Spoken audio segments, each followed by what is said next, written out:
You're listening to Energy Amplified. I'm your host, Marlisa McLaughlin, on greeninkradio.com. Thanks for joining me. Welcome to episode 7 of Energy Amplified. Today's show is called Bookended by Grief, a Daughter's Tribute to Her Parents. And that daughter's tribute would be my tribute.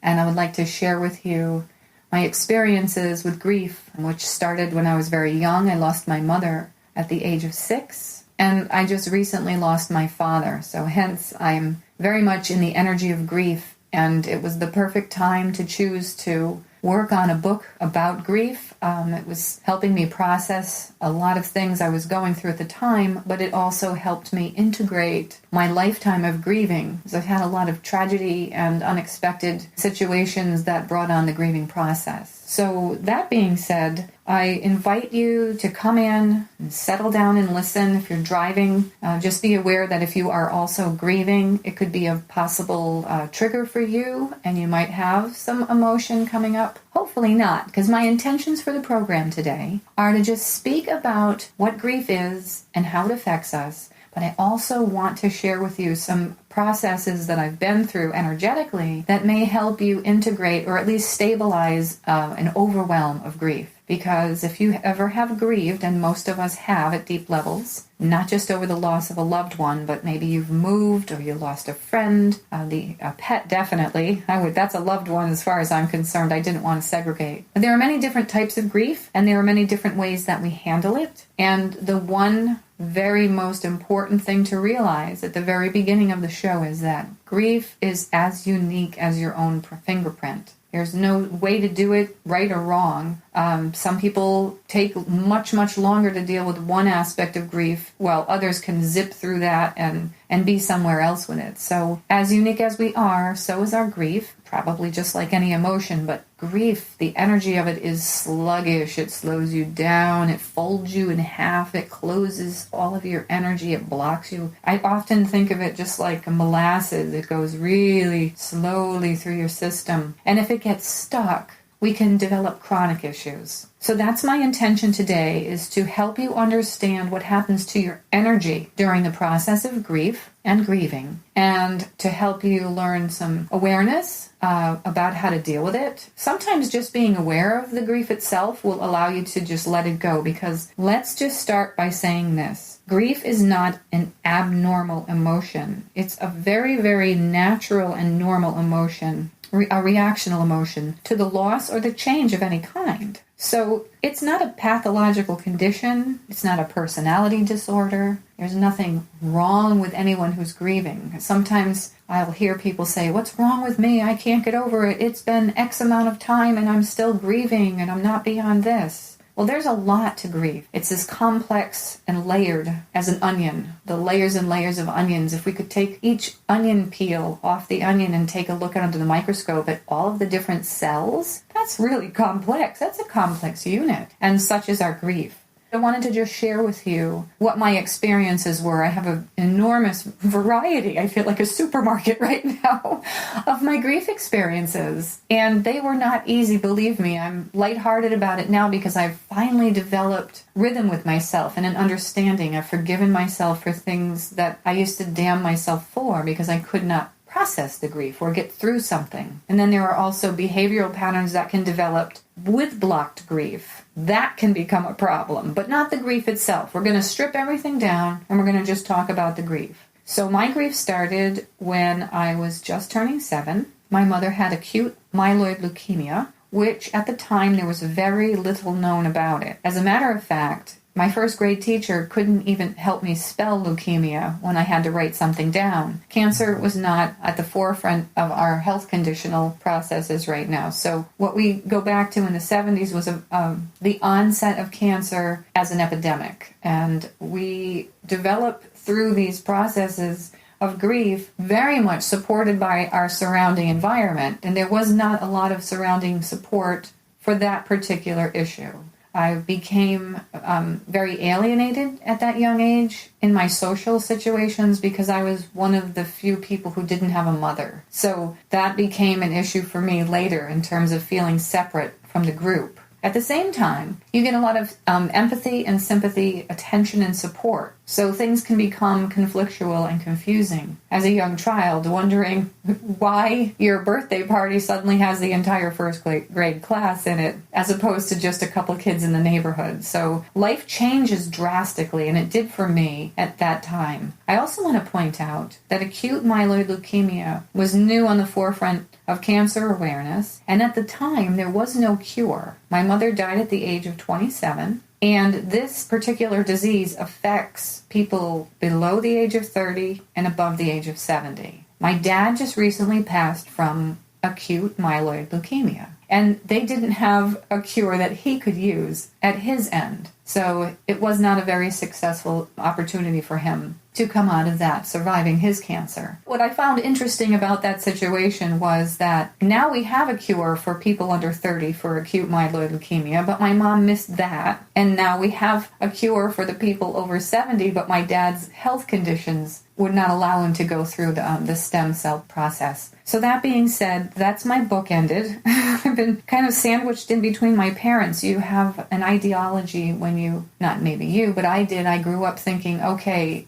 so I lost my mother and I had that isolation. What about dad? You know, he's always going to be there, isn't he? Because no one's going to take your father away when you had your mother taken away, and it was really, really a very tragic situation. She was a well-liked person in the community, and people really responded and reacted to her loss. So I just assumed my dad was not going to die until he was, 195, and he had a beard all the way down the street, and he was old and gray and feeble. But my dad was robust. Sometimes I would actually go out with him to have a bite to eat, and people thought we were a couple because he was so youthful.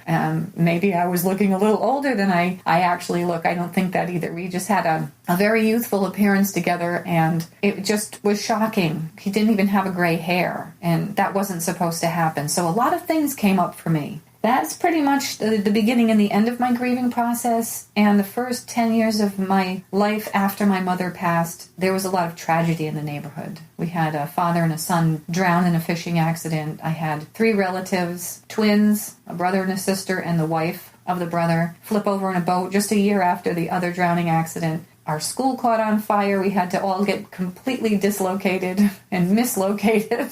That's what it felt like. And there were tragedies in school with my schoolmates, losing siblings in, ridiculous ways, so it seemed. So my formative years had a lot of inexplainable experiences that were just saturated with tons of grief. So how do you come out of that? How do you make good on so much bad? Or how do you soothe the suffering? Well, a lot of that has to do with your surroundings and how people support you. And because grief is a natural process, all the other natural processes around you can work holistically to help you ease the pain, to help you to bring your focus and your energy into other aspects around you so you can integrate that. So you're not just wobbling along as a grieving person, but you're a grieving person moving through life with the grief as part of who you are. And that can be a lifelong process, as it was for me. So I had all of that loss, and it wasn't till, as I had said before, this recent loss with my father, that I chose to finally sit down and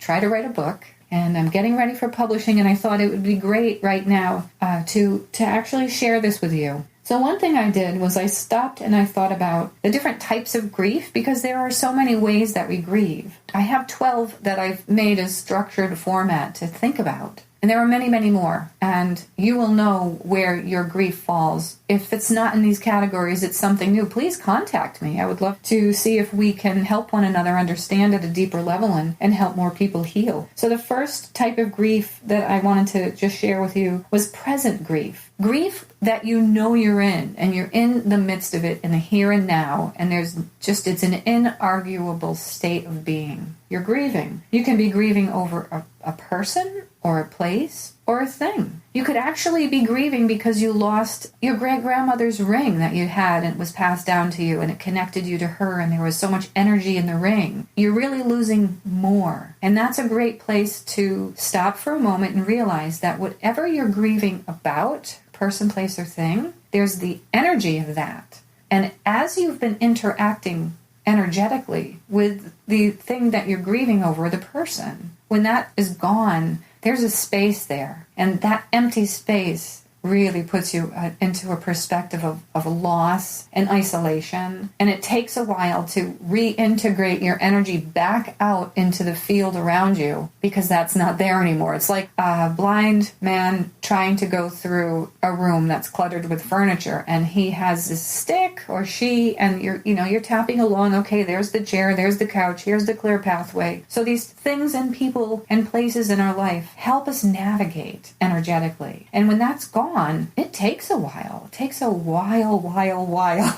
And you have to figure out ways to embrace it eventually. And when you're in present grief, you can be angry at me right now for even suggesting that. I get it. I really get it. We have to be in the present grief for as long as it takes to not be in it. So that's what I'm talking about in terms of grief being as unique as your fingerprint. Then we have terminal grief. Terminal grief, you get a timeline. You get an expiration date on this relationship with something. And depending on the timeline, that journey can be like really intense, and you can tenfold the experiences with a person, or the opposite could happen and everything in between. Maybe that's just too shocking for you and you shut down, and the person is too ill. And so there's a time period where it doesn't seem like you're really actually together, and it becomes conflicting because it's not a joyful time. Oh boy, I got a bonus here. I don't have to just get a phone call from the police department that someone has been lost in a car accident. I actually get time with this person. I get to say things I wouldn't say or haven't said. I get to feel things that we haven't felt together yet. There's a lot going on when you have a terminal case placed before you. And some of that is not very pretty. Sometimes there's resentment that can grow. There is conflict because you just can't help them and you feel helpless, so you want everything to be over, so that goes away too, because feeling helpless is not a pretty feeling. There are a very large amount of aspects to a terminal situation because of the length of time and what happens on that timeline. So just be mindful about that. Then you have anticipatory grief. That kind of is akin to terminal grief because you're anticipating the loss. But there is also the anticipation when there is no terminal diagnosis of losing someone. I put that down because for me, after I began to lose a few very close people in my life as a child, I began to anticipate that I was just going to continue to lose people. That was my cycle. That was my lot. It was natural. I was coming to expect it. And I remember going to sleep every night thinking, God, please don't take Dad away. Please don't take Grandma away. We were caretaken by our grandparents as well. So those stable people in my life, I was pleading, please don't take these people away from me. And everybody else in between, you just don't want any more loss. You want it to stop. So anticipatory grief actually can trigger the same biochemistry and create these imbalances in your system and put you way out of whack and isolate you. You go on your school bus and you look at all the smiling faces, and in the back of your mind, you're thinking, one of these people might not be on the bus tomorrow. That's something I wish we had more help with, getting that anticipatory grief put at bay and understanding, well, the here and now. When there's actually a lot of that out there right now,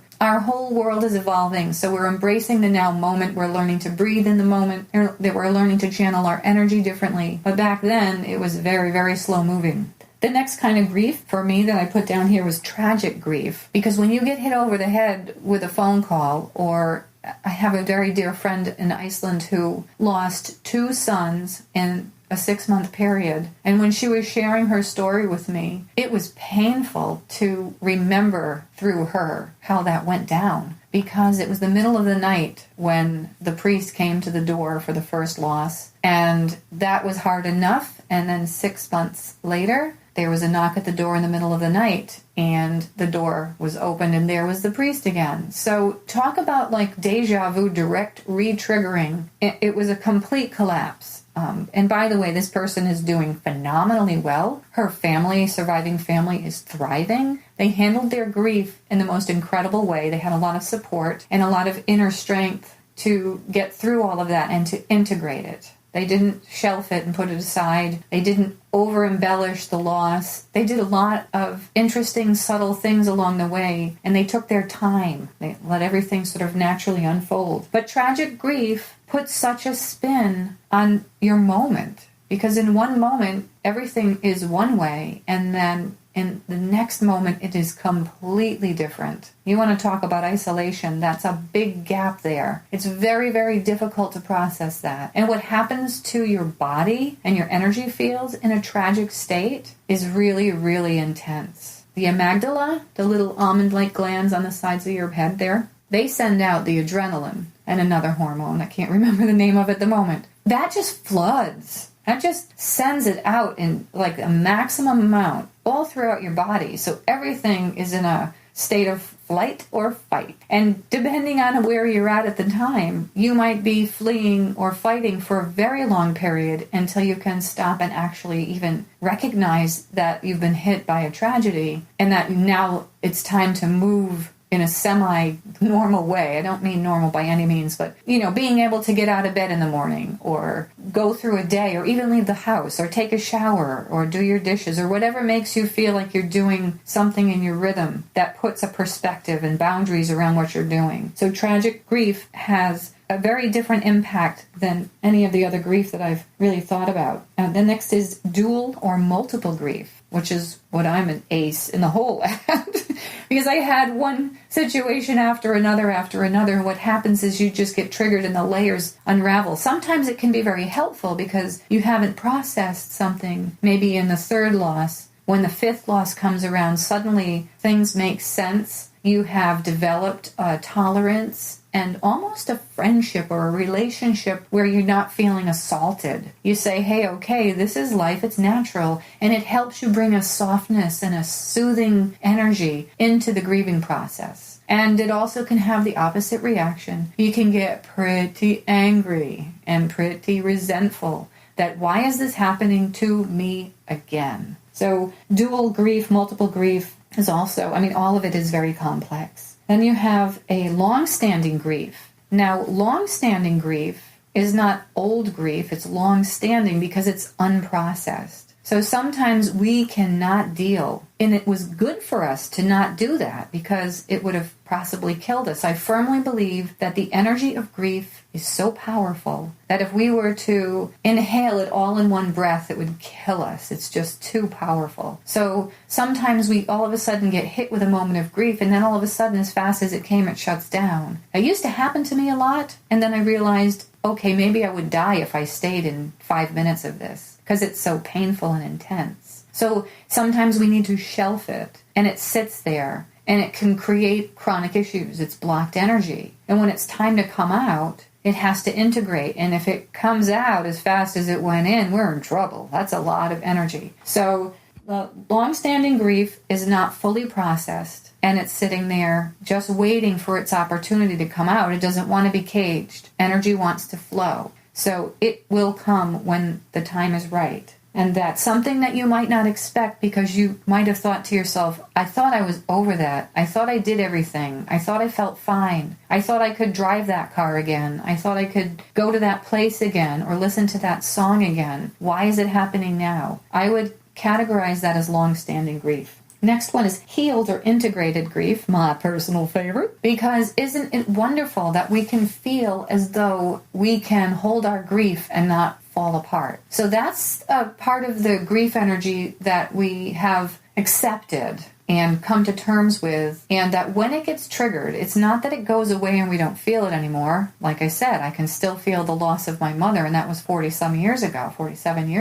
But I can cope with it. I can actually even continue what I'm doing without getting completely interrupted if I have to. I usually like to stop and embrace it and say, God, I must have loved my mother a lot. I can still feel this. And that's a benefit of grief. The loss can help you feel how much you have shared love with someone else or something else, even if it is a ring, your grandmother's ring. How happy it is to be able to look down on your finger and see this beautiful connection to your history and your lifeline. So the next one I want to talk about is cumulative grief, which it kind of feels as I'm talking to you as if everything I've talked about is cumulative. But I'm going to bring the attention more to the energy of when you accumulate a grief experience over and over again in a different way. You come to a point where this accumulation can be a burden or it can be an asset, depending on how we transfer and utilize the energy from that. So again, with great due respect, anyone out there who's suffering, This is all a process. It takes a really long time, or it can take a moment. It all depends on where you're at. And take guilt, blame, and any other negative emotion right out of the picture, because this is our life journey. My life journey just happened to be learning about life through grieving. And I'm glad I have the wisdom and the health to be able to share that with you.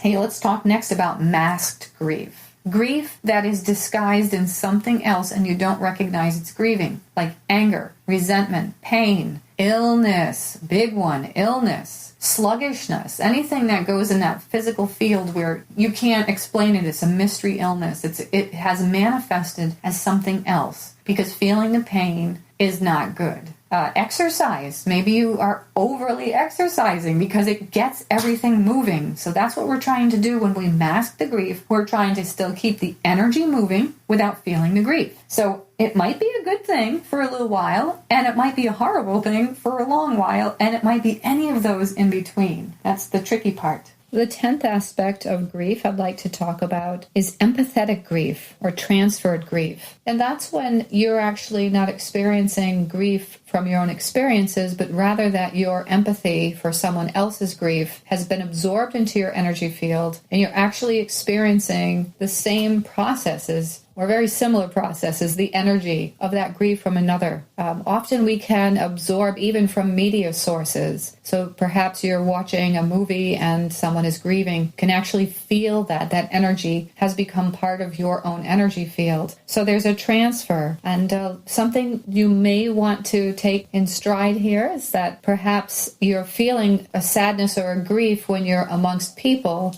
and that could very well be that you, without knowing it, are getting transferred grief into your own energy field, especially if you're an empathetic person. A lot of empathetic people that I know may say to me, I really feel sad today. I don't understand it. There's really nothing going on. I've had a great day, but I've overcome with this sadness. So that could be an absorption or a transfer of grief. This is very similar in the next aspect of grief, which is mass grief. We have had an enormous amount of national tragedy, global tragedy, and the mass grieving process has been enormous. So that energy from the mass grief is floating out there in the atmosphere, and it's, again, just like the transferred grief, because it's transferring to us, but we're actually also exposed to it, so we're feeling it as well. Even if we weren't on site at a disaster or a tragedy, we still, by becoming knowledgeable of the situation, are feeling that sadness. And when the energy is on a massive level, that's just right out there, very easy for an imbalanced person energetically to get plugged into.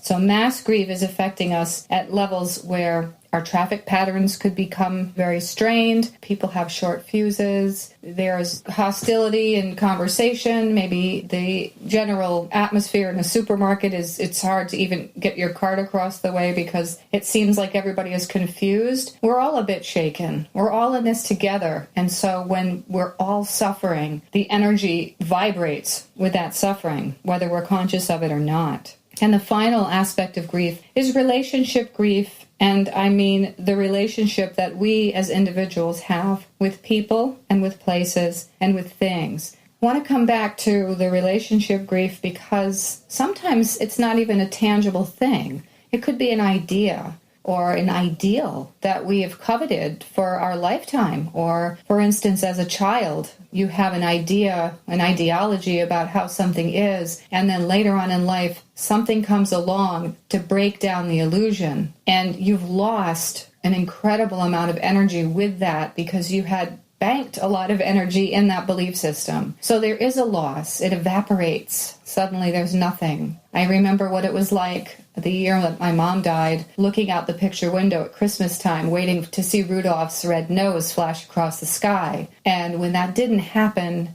and I realized why, because my whole belief system had become more adult, there was such an incredible sadness and a confusion about it too, because I didn't understand it, why the sadness was there. So leave some room in your compassion for yourself to be aware of the fact that there may be reasons why you're feeling certain aspects of sadness or depths of sadness without knowing why, because there are lots of different things happening out in the world that are affecting you and deep within your own inner universe when you're reconstructing your belief systems and whatnot. They're not tangible things. You might not even be aware of that process, but there will be that aspect of grief there. So these are some ideas I've had about how grief can be categorized or how it affects us in different ways. And again, I invite you to have some contact with me if there's something that you feel could be added to this list. If you're experiencing something and you want some help with, I please invite you to just make a connection or talk to someone and have a conversation. And I think it's a lot easier to have a conversation about your grief when you're grieving, when you can strip it down to the actual energy. So that being said, how do we cope? Just like to end the show with just a few ways we can cope. So common methods are self-care methods, making sure that your hygiene is being kept up, that your food regime and your nutrition is balanced, that you can get outside in the air. I'm not even going towards exercise because if you're in a full-blown state of grief, the last thing you feel like doing, most often this is actually just, maybe I'm overstating here, but many people don't even want to get out of bed. The grief has slowed them down. So instead of even saying I need some exercise, just sit outside in the sun and get some vitamin D in there. Build up your immune system. Reach out to a friend or a family member. Try to get some nurturing and comfort there. There are so many wonderful counseling groups and support groups, especially targeting grief. So you can reach out there. So those are the more common methods. And then energetically, becoming aware of triggers that might set you into a sudden change of mood. That's an energy shift. So come to the breath. Just bring yourself into your breath when that happens. You'll probably lose your breath for a minute because it's so overpowering. So just stop for a moment. I always close my eyes and go inward. Take a nice deep breath in. Feel all that energy within you. And then just open your mouth and let the breath fall right out. It brings you back into that moment of time, just as earnestly as the breath before and after the change in an event that sets you into grief. So just go back to the other side of that breath and be present with it. And that presence and that energy can help reroute the system and help you get back in touch with a more balanced state if it throws you out of touch with that. I also like to think about the benefits of grief when I'm really down and out, when I'm grieving. And it might be a roundabout way, not an immediate way to get you out of a state of grief, but to encourage your body and mind and soul to process it. Grief can bring you an enormous amount of self-knowledge, brings you right to the edge of the mortality line. So you're actually looking life straight in the face, and it gives you a wonderful opportunity to say, what haven't I done? What have I been missing? What haven't I shared? What haven't I given? What haven't I received? Puts a lot of different things into perspective. Also, it gives you a great gratitude, sense of gratitude for survival and the gratitude for the loved ones past. Because when somebody that you have a hard time with is there all the time and you're having a hard time with them, it's hard to be grateful for that relationship. But when they're gone and there's no longer that active energy of battle and combustion, and everything is stripped away down to the love that you shared with that person, despite the energy that made it difficult, there is an awakening of gratitude for that person, an opportunity to be really, truly grateful for what they brought into your life and how they might have opened your heart or closed it and taught you how to reopen it again. So there's lessons there, and gratitude can come in through that passageway. Also, grief gets you into an isolated state, but the benefits of integrating the grief help you move from your center outwards, and more so to help others. You go in and you integrate and you go out and you want to help. You want everyone to feel well. It's just a contagious, fantastic energy when you're feeling good and you're feeling balanced. And grief does that with people. I see it often. So remind yourself there that even though you're in and your center is very secluded and isolated, eventually when things integrate, you'll be moving outwards from the center and you'll be connecting to others. So meet yourself where you truly are in your grief. Try not to bring judgment in, and know that everything has its own timeline and processes are very different. So be kind and patient with yourself And it is fine and okay to be angry and bitter and all of those other things. But I highly advise finding a safe place to put all of that so that you don't cause more grief on the outside of all of that anger and resentment. But if it needs an outlet, try to find a constructive place or a good, trustworthy person that allows you to express that can witness that for you and bring you back to your center again in a more harmonious way. So you can begin to fill those memory blanks of the person no longer there with all of that history. And as you move forward, you take that with you. You never let them go. So that empty space, the blind person in the room trying to navigate, maybe can't tap on the physical object, or in this case, symbolic of the memory and the person or the thing or the place that they're missing. But that energy can be carried there. And you develop an awareness and a sense that it still is there, and you can bring it back and feel whole again. It's integrated. It's not lost and absent. It's actually there, but it's integrated. So I just want to offer my blessings to you and really, truly heartfelt hopes that something in this podcast has helped you and can guide you through difficult times. And I wish you well. Thanks for joining me on Energy Amplified. This was episode 7, Bookended by Grief, a daughter's tribute to her parents. Thank you for sharing your energy and time with me. Be sure to check out our blogs and other great shows on greeninkradio.com. Like us on Facebook. Follow us on Instagram and Twitter. This is Energy Amplified.